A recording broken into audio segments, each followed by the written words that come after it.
Welcome to the Explainer. Right now it feels like absolutely everyone is fighting over the exact same AI chip headlines. We're all constantly chasing these minor percentage moves in companies like NVIDIA and AMD, right?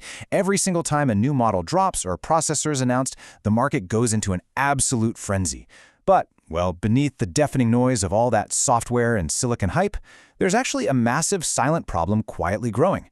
Today, we're going to explore what's genuinely powering and what is severely threatening to bottleneck the entire artificial intelligence revolution. We're stepping away from the algorithms for a minute to look at the undeniable physical reality of what makes this whole technology possible. So, what is the smart money actually looking at while the rest of the market is completely distracted? Think of the current AI boom like a giant iceberg. The chat interfaces, the daily news cycles, the generative art, even the highly publicized chips themselves – that's just the visible tip. It's the part everyone can easily see and understand. But the really savvy players out there, they aren't fighting over a 5% move on a crowded software stock. No, they're looking deep beneath the surface. They are analyzing the massive, incredibly complex physical reality that is absolutely required to keep these virtual systems running, day in and day out. It basically boils down to this: a battle between the brain and the body. You can engineer the fastest, most advanced, most mind-bending AI brain in the world. You can write the most efficient code and manufacture the most incredibly dense microchips. But if the physical body housing it, the data centers, the hardware, the actual metal and wire, if that body is running 105-degree fever, the entire system crashes. It simply doesn't matter how smart or capable your artificial intelligence is. If the physical infrastructure literally melts down under the overwhelming strain, the brain absolutely needs the body to survive. Which brings us to Section 1, AI's hidden fire, the heat crisis. Most of us just think of AI as this lightweight little app sitting quietly on our phones, or maybe a simple text box on a web page. But the physical reality behind it is just staggering. Behind every single prompt you type, every image you generate is a sprawling, incredibly dense data center that can literally span the physical footprint of a small city.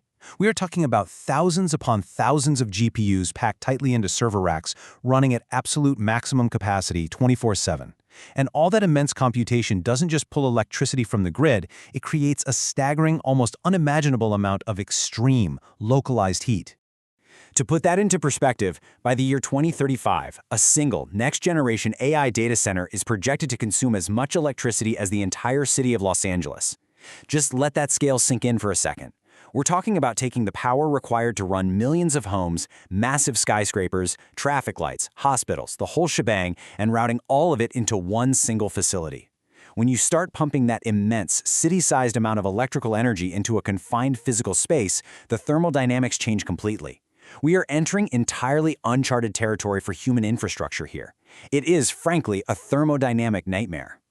It leads to this stark, unavoidable reality highlighted by our sources. You aren't just running a computer anymore, you're running a furnace. When you pack that much processing power into a server rack, the temperatures spike exponentially. Traditional fans and old-school air conditioning absolutely cannot handle this level of concentrated heat. Honestly, trying to cool an AI data center with conventional AC is like trying to put out a bonfire with a squirt gun. It's just not going to work. The legacy methods of keeping servers cool are entirely obsolete in the age of generative AI. Physics simply gets in the way. So, how do we fix it? Section 2, the infrastructure solution, liquid cooling.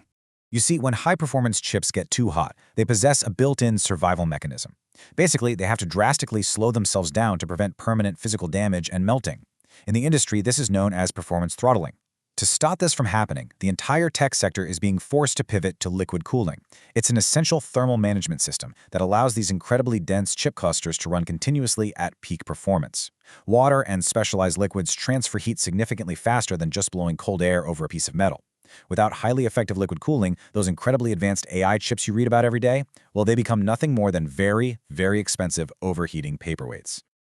While retail investors have been entirely distracted fighting over the companies building the AI brain, the smart money has quietly been identifying the companies building the body.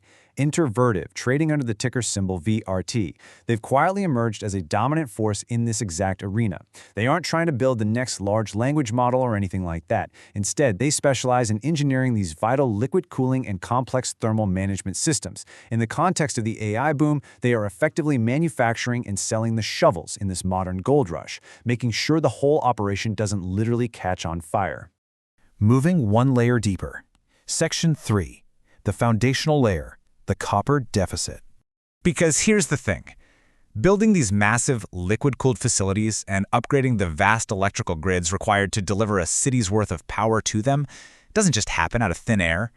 Every single cooling unit, every server rack, every transformer, and every mile of heavy-duty cable requires massive amounts of high-grade copper.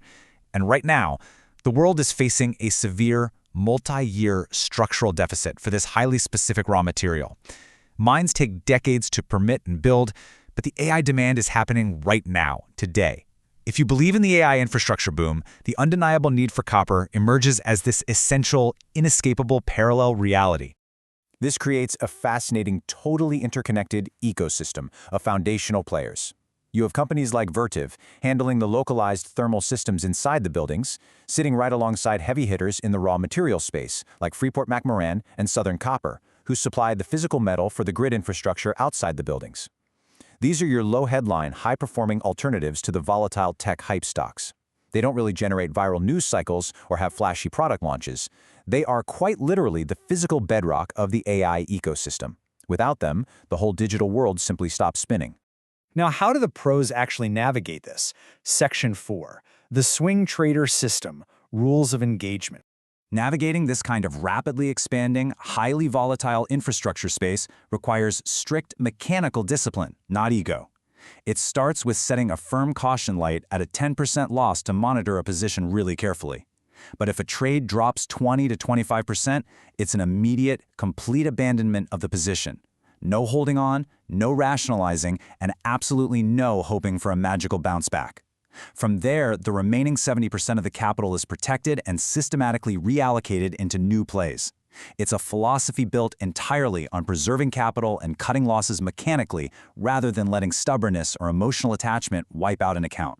When identifying winning stocks to apply this rigorous discipline to, the focus shifts entirely to true market leaders. They're looking at companies that are doubling the S&P 500 performance, showing genuine massive institutional backing, and crucially, flying completely under the radar of pure retail headline hype. And just to be completely clear here, we are simply reporting on how the smart money evaluates this massive infrastructure space, rather than offering financial advice. But understanding these incredibly strict mechanics, it gives us a vital window into how the pros actually navigate a generational boom without getting swept away by the emotion of the crowd. It all boils down to a profound realization from the source material. You can pause software spending, but you absolutely cannot pause the infrastructure once it starts. During an economic dip, a company can easily cancel a software subscription or delay a digital rollout. But once the concrete is poured for a multi-billion-dollar data center, once the copper is ordered and those cooling systems are installed, there's no stopping. That is the permanent, irreversible physical shift happening right under our noses. This boom doesn't run on catchy headlines or viral tweets, it runs on continuous physical power and incredibly precise thermal management. So it leaves us with one final, vital question to wrap up this explainer. Are you looking at the cooling play, or are you still just focused on the chips? It's incredibly easy to get distracted by the flash of the brain and the endless debates over which software model is slightly smarter today. But as we've seen, the real, lasting foundation of this entire technological revolution is happening quietly in the body, and if the body fails, the brain dies. Thanks for joining us for this explainer, and remember to keep looking beneath the surface.